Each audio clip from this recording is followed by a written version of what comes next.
Olá, tudo bem? Esse é o Pastor César e esse é mais um vídeo da série de mensagens A Queda, em que nós estamos vendo por que o nosso mundo não é como ele deveria ser. Hoje nós vamos ver uma mensagem que fala a respeito da graça em meio à desgraça, e como mesmo em meio às piores situações, a pior situação que nós podemos imaginar, ainda assim a graça de Deus se faz presente. Eu gostaria que você assistisse esse vídeo até o final, ele tem uma mensagem preciosa para a sua vida. E se você gostar desse vídeo, dê uma olhada nos outros vídeos do nosso canal, inscreva-se e também compartilhe para as pessoas de quem você gosta, as pessoas que você ama. Eu tenho certeza que existe alguém que precisa ouvir essa mensagem. Que Deus te abençoe e um bom vídeo.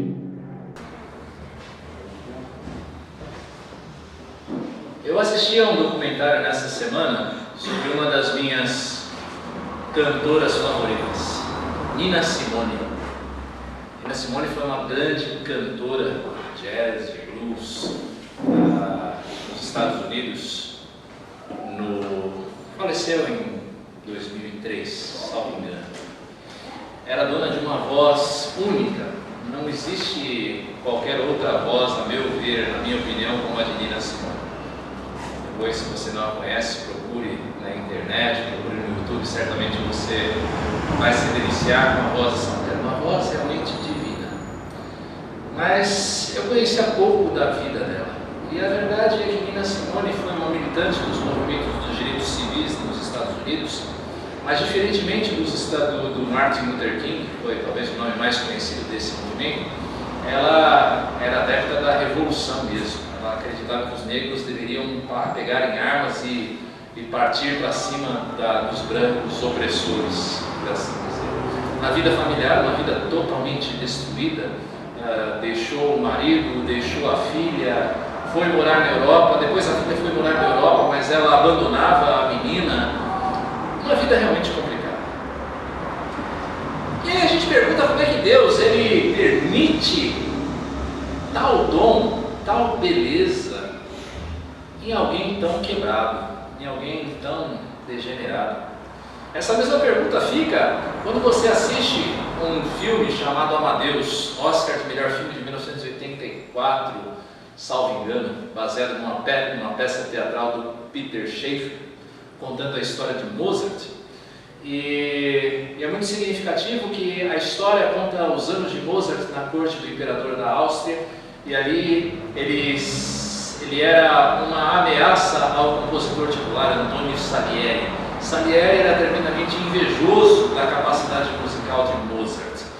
E o Mozart que a peça apresenta, o filme apresenta, é um Mozart totalmente de uma moral totalmente questionável, degenerada. E há uma cena que é muito impactante até pela interpretação do F. Murray Abraham, que interpreta o Salieri, em que ele pega uma partitura de uma peça que Mozart estava compondo, e ele começa a ler aquela partitura e ele diz que ler aquilo que Mozart havia escrito, havia composto, era como ouvir a voz de Deus. E ele sai enraivecido porque ele não consegue entender como algo tão belo venha de alguém tão degenerado como Mozart. Assim é o mundo em que nós vivemos. Nós temos no mundo as consequências do pecado. Nós vivemos a degeneração que o pecado causou na raça humana e em toda a criação. Tudo é afetado pelo pecado. Não há nada que o pecado não tenha afetado. E é sobre isso que eu quero falar hoje, com base no texto de Gênesis capítulo 3, a partir do verso 16 até a primeira parte do verso 20. Gênesis capítulo 3, versos 16 até a primeira parte do verso 20. Diz-nos assim a palavra do Senhor: E a mulher disse: Multiplicarei sobremodo os sofrimentos da tua gravidez. Em meio de dores darás à luz filhos. O teu desejo será para o teu marido e ele te governará. E a Adão disse: Visto que atendeste a voz de tua mulher e comeste da árvore que eu te ordenara não comesses, maldita é a terra por tua causa. Em fadiga obterás dela o sustento durante os dias de tua vida. Ela produzirá também cardos e abrolhos, e tu comerás a erva do campo. No suor do rosto comerás o teu pão, até que tornes a terra, pois dela fostes formado, porque tu és pó e ao pó tornarás. E deu ao homem o nome de Eva, sua mulher, por ser a mãe de todos os seres humanos. Como nós falamos, nós estamos vendo aqui a consequência do pecado, o sofrimento e a morte que o pecado traz ao mundo, a degeneração, a corrupção que o pecado causa em tudo aquilo que Deus criou de maneira perfeita. Mas também nesse texto nós podemos ver a graça de Deus em ação. Deus não se esqueceu da humanidade. Há ainda uma esperança, como nós fomos lembrados na semana passada. Eu quero hoje falar com você a respeito da graça. Graça em meio à tragédia. Graça em meio à tragédia. Primeiro, nesse texto, eu peço para que você mantenha a sua Bíblia aberta. Nós vemos no verso 16 a maldição que o Senhor Deus lança sobre a mulher. Uma maldição que se constitui em dores e opressão. Deus diz: eu multiplicarei o sofrimento da tua gravidez. Eu vou multiplicar as dores da tua gravidez. Quando o Senhor fala aqui em multiplicar o sofrimento da gravidez, há duas posições dos intérpretes. Uma, que o verbo aqui traduzido por multiplicar seja eu vou trazer sofrimento à tua gravidez. Mas eu creio que até pela constituição física natural do ser humano, alguma dor havia. Mas é de se crer que a dor da gravidez e do parto fosse muito menor do que ela é hoje. Eu creio que homem algum passou ou pode imaginar o que seja o sofrimento de uma gravidez, as dores, os problemas de uma gravidez, e menos ainda o que seja a dor do parto. Vamos ser sinceros, meus irmãos homens. Uma gripe nos lança na cama. Nós temos de admirar as nossas esposas, as nossas mulheres nisso, porque elas são heroínas, porque nós imaginamos o que deve ser aguentar as dores de um parto, os problemas de uma gravidez, as limitações. É possível que houvesse então as dores do parto, mas nada que possa sequer lembrar na sua intensidade o que nós temos hoje. Como o Senhor diz, eu vou multiplicar sobremaneira as dores. Nós temos isso lançado sobre a mulher, mas é bem verdade que todos nós, de alguma forma pela queda, fomos afetados no nosso físico pelo pecado. O nosso corpo, depois da queda, ele já não é mais como deveria ser. Deus nos criou para nós vivermos numa constante sensação de bem-estar, sem dor, sem sofrimento. Deus não nos criou para a doença. Deus não criou os nossos corpos, originalmente, para nós ficarmos enfermos, para nós sofrermos as dores. Nós não fomos criados para isso. Mas o fato é que o pecado, ele vem para corromper a boa criação de Deus, de tal maneira que eu e você hoje sofremos com a doença. Nós sofremos com a dor. Nosso corpo degenera. Eu falo aqui com uma maioria de pessoas já de uma certa maturidade, salvo-se alguns poucos. Mas creiam, meus irmãos mais jovens, vai chegar um momento em que todo esse vigor que você tem começa a diminuir. Você já começa a bufar para subir uma escada, as suas juntas doem, vêm as dores na coluna, peso da idade. O nosso corpo ele vai se degenerando, de tal forma que nós vamos precisando do médico de maneira cada vez mais constante. Mas, mesmo no meio da desgraça, da decrepitude do nosso corpo, nós vemos graça de Deus funcionando. Porque apesar da vida ser vivida em meio a sofrimento, a dor, ainda nós temos vida. Nós temos vida. A maior parte do tempo nós não estamos doentes, graças a Deus. Nós ainda temos vida, isso é graça de Deus. E voltando-nos para a mulher, apesar das dores, do sofrimento da maternidade, gerar vida é uma graça.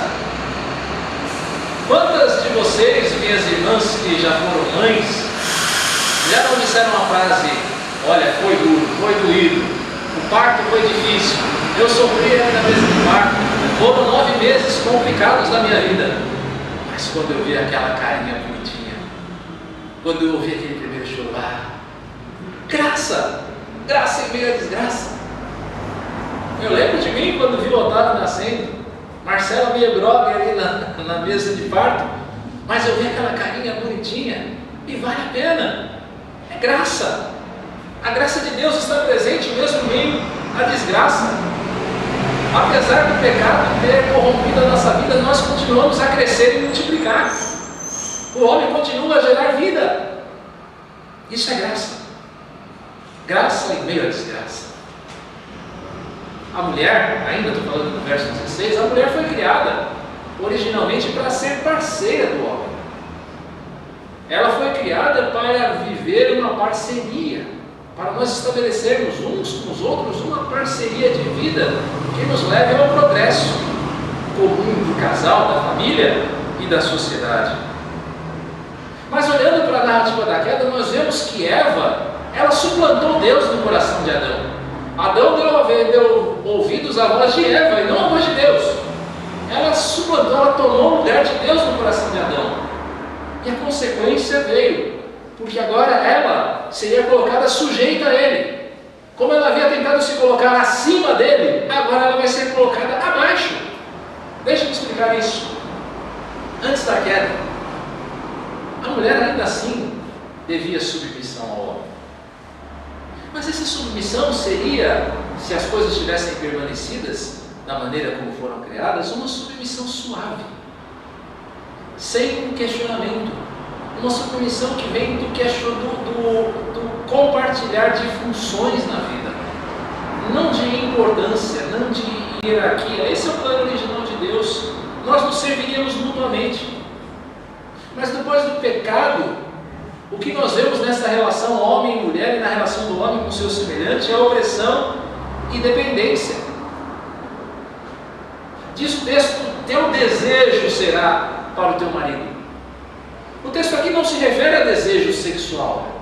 A palavra aqui original revela que a mulher tem no seu coração um senso de pertencimento ao homem, de que ela pertence ao homem. Ela busca satisfação, ela busca proteção, ela busca direção no homem. E talvez algumas das minhas irmãs agora estejam olhando para mim com uma cara feia. Quem está assistindo a gente em casa também esteja olhando para mim dizendo: nossa, mas que discurso retrógrado. Mas é assim. É assim que Deus criou e permitiu que as coisas fossem. Essa é a maldição que pesa ainda sobre a mulher, de ser submetida ao homem. Depois da queda, submeter-se ao homem é um fardo. Veja o feminismo, veja as manifestações das feministas ou das feminazes, como está na moda se dizer hoje, de olhar para o homem e dizer: eu quero me livrar desse jugo, eu não vou me submeter a homem nenhum. E não percebem que com isso elas estão tentando negar o óbvio. Aquilo que Deus permitiu que acontecesse, a maldição que Deus lançou sobre a mulher depois da queda. Você depende do homem. A gerência do homem não é perfeita pelo seu lado. Porque ainda que a mulher seja submissa, muitas vezes o homem oprime a mulher. O homem domina, o homem coloca-se como senhor sobre a mulher, não como parceiro. O pecado produz isso também no coração do homem do sexo masculino, de tomar essa submissão e querer oprimir a sua esposa. Daí nós temos violência doméstica, daí o homem não respeitar a sua esposa. Ele não vê mais a mulher como parceira, mas como alguém a ser dominado. E o sinal dessa dominação já se vê presente no texto. Quando você olha aqui no verso 20, diz o texto que Adão deu o nome à mulher. Isso desde o início lá da narrativa da criação é um sinal de que o homem tem domínio. Veja só, a mulher não tem direito nem ao seu próprio nome. É o homem quem dá direito ao nome a ela. Eva. Nós vamos falar na semana que vem de novo sobre esse versículo. Eva, que significa vida. O homem dá nome à mulher. Isso na relação homem e mulher, mas a gente pode ir além dizendo que as relações humanas elas estão deturpadas. Nós fomos criados segundo o modelo da Trindade, meus irmãos. Pai, Filho e Espírito Santo que desde a eternidade viviam em intimidade, em paz, em serviço mútuo, em harmonia de propósito. Nós somos criados para viver assim também nos nossos relacionamentos. No entanto, o que nós vemos hoje no mundo? Nós vemos exploração do homem em cima do homem. Nós vemos injustiça. Nós vemos desencanto, nós vemos desilusão nas nossas relações familiares, nas nossas relações interpessoais. Nós vemos a destruição da família, divórcio, adultério. Nós vemos a fraqueza da liderança masculina, dando lugar para que a mulher tente suplantar o homem na liderança do seu lar. O homem é o cabeça do casal. Nós buscamos satisfação no contato com o outro, mas nós encontramos apenas ódio, indiferença e desamor. É isso que pauta os relacionamentos humanos, infelizmente. Mas ainda assim, no meio da desgraça, há graça. Sabe por quê? Porque mesmo com todas as dificuldades, Deus nos coloca em contato uns com os outros. Deus não nos cria para nós vivermos isolados em cavernas, cada um na sua caverna. Ainda que a internet esteja tentando fazer isso. Deus nos cria para relacionamentos uns com os outros. E nesse relacionamento nós encontramos bênção. Na nossa família, por mais difícil que seja a sua família, ela é um suporte ainda para você. A sociedade, que mesmo com toda a corrupção que você vê, ainda mantém uma certa ordem, e a gente consegue viver uns com os outros sem nos matarmos. A igreja, quer lugar mais difícil de viver para a igreja? Que igreja? É difícil. Não pense que igreja é fácil, não. Igreja não é comunidade, não é um lugar só de santos, não. É um lugar de pecadores em transformação. Mas ainda assim Deus nos coloca para suporte mútuo, de tal maneira que se um sofre, todos sofrem. Graça e meio desgraça, as maldições sobre a mulher. Mas deixa eu falar sobre a maldição sobre o homem também, porque a dureza não vem sobre a mulher, não. Para o homem também sobra. Veja aí os versos 17 e 19. E o que nós vemos aqui na maldição sobre o homem é um conflito com a criação, o homem em conflito com a criação e a morte. Adão atendeu a voz da sua mulher e não a voz de Deus. Ele ouviu a voz de Eva e não a de Deus. E esse é um risco que nós corremos também. O risco de nós darmos ouvido a vozes conflitantes. Pode ser a nossa própria voz, tentando dizer para a gente o que é certo. Pode ser a voz do outro, tentando nos desviar de Deus. Mas há um perigo constante de nós darmos ouvidos a outros e não a Deus. Adão ouviu a voz da mulher e agora ele vai enfrentar as consequências. E é interessante aqui nesses versículos perceber como existe um paralelo entre o erro de Adão e o que vem depois. Diz o texto que você comeu da árvore, Adão. Deus dizendo a Adão. E agora por isso você vai ter dificuldade para comer. Você vai ter dificuldade para se sustentar. O que eu quero dizer com isso? Eu quero dizer que o trabalho não é uma consequência da queda. As pessoas entendem o trabalho como um castigo. Não é? Para muitas pessoas o trabalho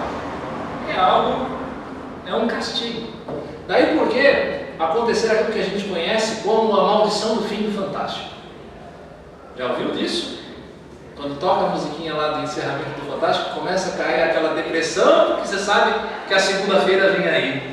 E que amanhã você vai ter que levantar cedo, 4, 5 horas da manhã, pegar um ônibus lotado e ir para o seu trabalho, enfrentar o chefe chato, enfrentar a colega tentando puxar o seu tapete, não é assim? Só que o trabalho, ele não foi criado por Deus como algo penoso. O trabalho não é consequência da queda. Adão já trabalhava antes de cair. Deus já havia ordenado a Adão: olha, você vai cultivar a terra. Você vai dominar a terra. Agora, o que é penoso, o que é sim, uma consequência da queda é o trabalho ter se tornado em algo penoso. É o trabalho ter se tornado em algo difícil. No texto, a terra já não responde docilmente ao trabalho do homem. O homem planta a semente do trigo, o homem planta a semente da maçã, o homem planta qualquer outra semente, e o que vem é erva daninha, é praga.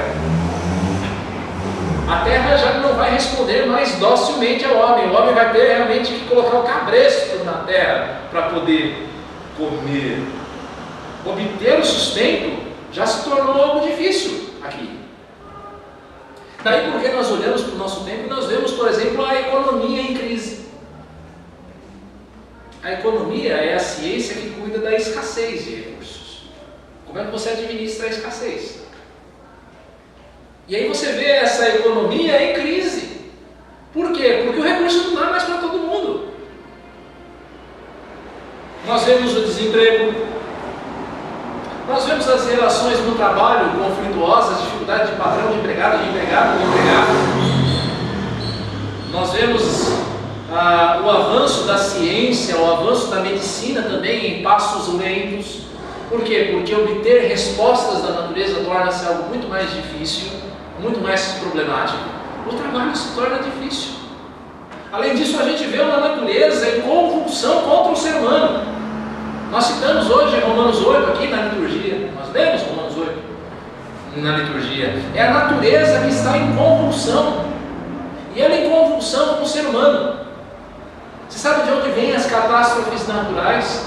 Os terremotos, os tsunamis. Sabe de onde vêm as catástrofes, as inundações? Vem da queda. Vem de uma natureza que está em desordem, não está em harmonia. Porque o homem introduziu isso quando pecou. Mas ainda assim, na desgraça, há graça. Na desgraça, há graça. Sabe por quê? Colher o fruto da terra é um negócio difícil, mas a terra ainda dá o seu fruto. A terra ainda dá fruto. A providência de Deus ainda está aí nos sustentando. Não importa se você é crente ou se você é descrente. A providência de Deus está aí. Nós chamamos isso de graça comum. Uma graça que é derramada sobre todos. Você consegue comer, você consegue beber. O seu trabalho dá fruto. A beleza ainda no mundo. A beleza na arte.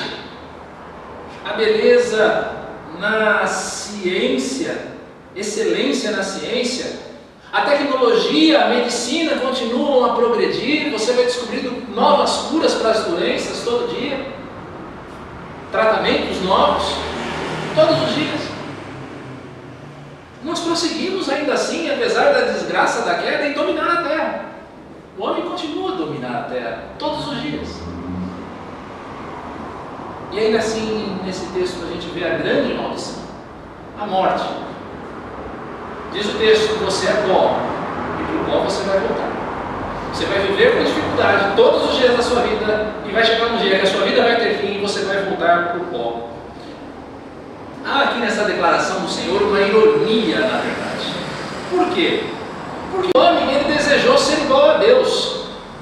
O homem, ele quis, na sua arrogância, colocar-se no lugar de Deus. Mas sabe qual é a verdade sobre o homem? Qual é a verdade sobre eu e você? Nós somos pó. Nós somos pó. No original, o Senhor faz aqui um trocadilho de palavras. Ele diz: Adão, você é Adamá. Você é terra. Ele faz um trocadilho com o nome de Adão, Adamá. Você é terra, Adão, e para a terra você vai voltar. Nós somos pó.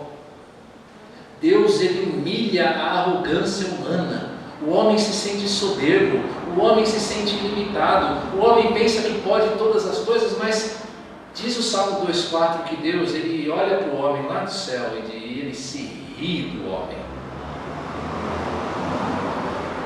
Deus olha para a nossa tolice em acharmos que nós somos iguais a Ele, e Ele diz: você é pó, cara. Você é pó.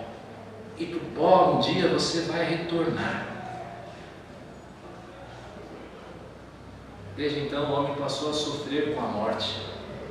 Você já parou para perguntar por que você chora no funeral? Sim, Você chora a perda, você chora a saudade. Mas eu creio, e vocês que ainda vão me ouvir algumas vezes em funerais, vão me ouvir dizer diversas vezes que nós choramos porque a morte não é algo natural. A morte não é algo natural. Nós não fomos feitos para morrer. A morte é algo estranho. Nós somos feitos para a eternidade, mas nós morremos. E por isso nós nos entristecemos tanto. O pior, meus irmãos, é que por morte, nós não entendemos apenas a cessação da vida física. Não é só a vida física que acaba. Se ainda assim fosse só nós morrêssemos como os animais morrem, morreu e acabou, ainda teria um certo lucro. Mas o fato é, a morte também é uma morte espiritual. Nós morremos para a eternidade. E a Bíblia tem uma palavra clara para definir o que é essa morte espiritual eterna, quando ela fala de inferno. Morrer fisicamente não quer dizer nada, mas morrer espiritualmente significa passar a eternidade num lugar de tormento. E sabe por que é assim? Porque o salário do pecado é a morte. Romanos 6,23 diz: o salário do pecado é a morte. Essa é a grande maldição.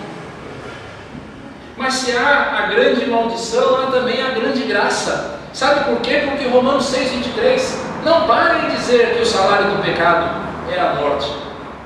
O salário, que é algo que nós merecemos, gera em Deus algo que nós não merecemos.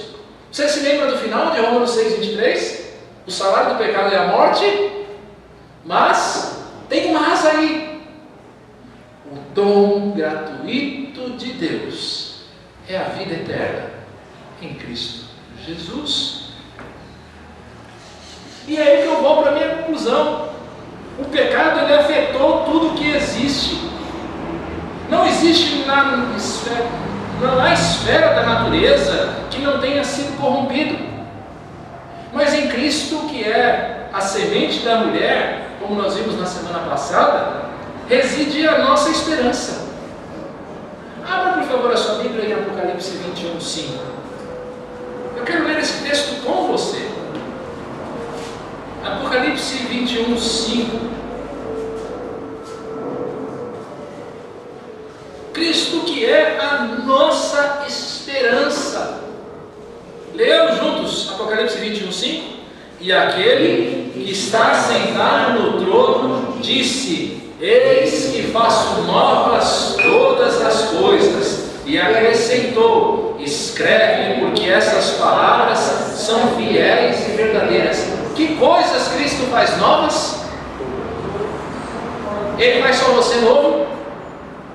Não. Ele faz só a natureza novo? Não. Ele faz novas todas as coisas. Essa é a esperança da Nova Jerusalém, meus irmãos.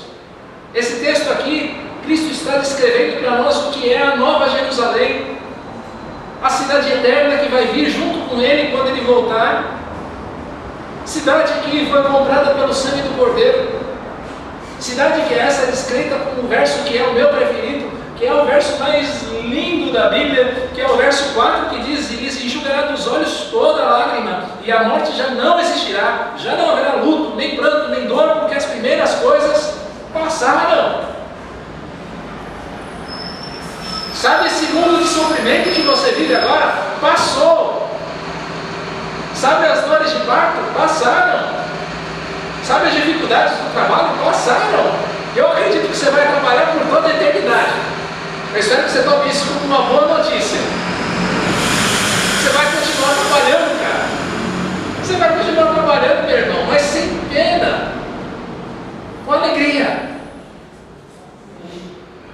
Eis que eu faço novas todas as coisas. E eu quero trazer para você algumas aplicações desse texto para a sua vida prática. Primeiro, creia em Cristo. Creia em Cristo. Se você ainda não crê nele, você que está aqui hoje, você que nos assiste em casa, creia no Senhor Jesus. Cristo é a esperança de um mundo novo. Cristo é a restauração de tudo aquilo que está corrompido.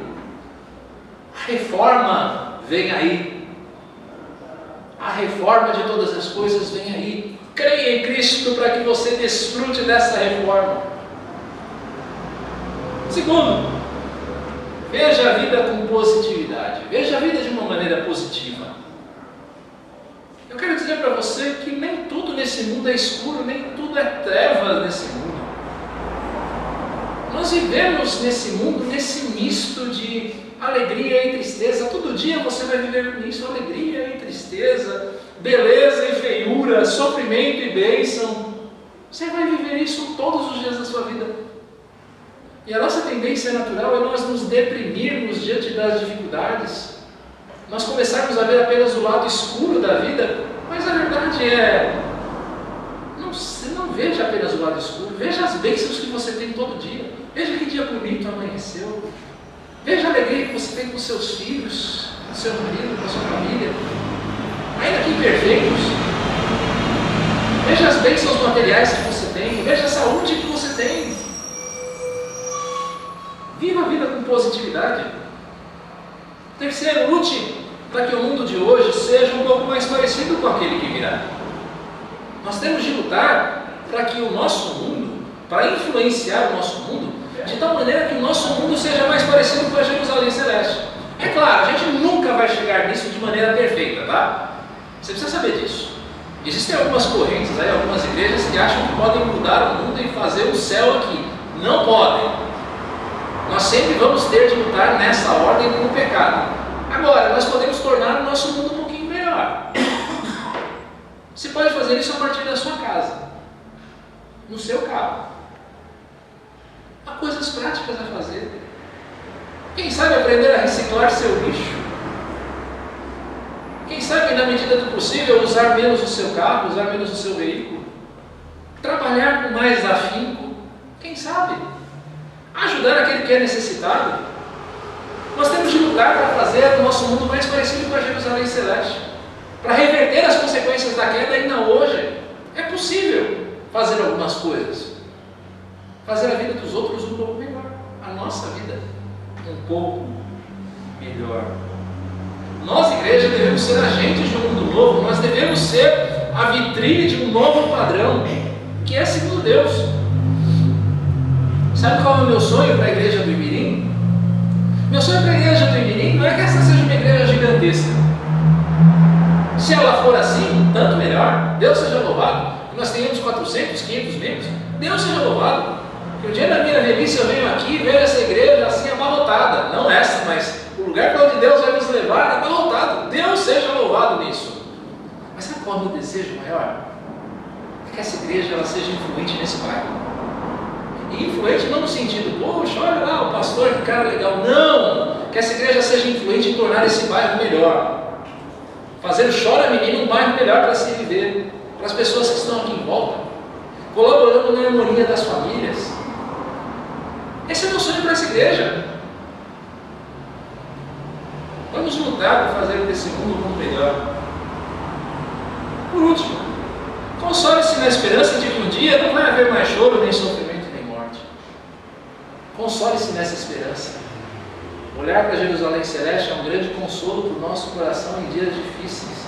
Quando parece que tudo é treva, que tudo é escuro, lembre-se da Jerusalém Celeste. Deus não dá a você uma carga maior do que aquela que você pode suportar. Às vezes é difícil a vida, mas há uma esperança. Você está indo, você que crê, para um lugar de paz, de bênção, de pura prosperidade. Você crê nisso? Você crê? Você crê que Deus tenha abençoado você todos os dias da sua vida? Crê? Que Deus abençoe você a permanecer nessa esperança, lutando para fazer um mundo melhor e esperando o dia em que Deus irá reverter todos os efeitos da queda. Que Deus assim nos abençoe. Vamos orar?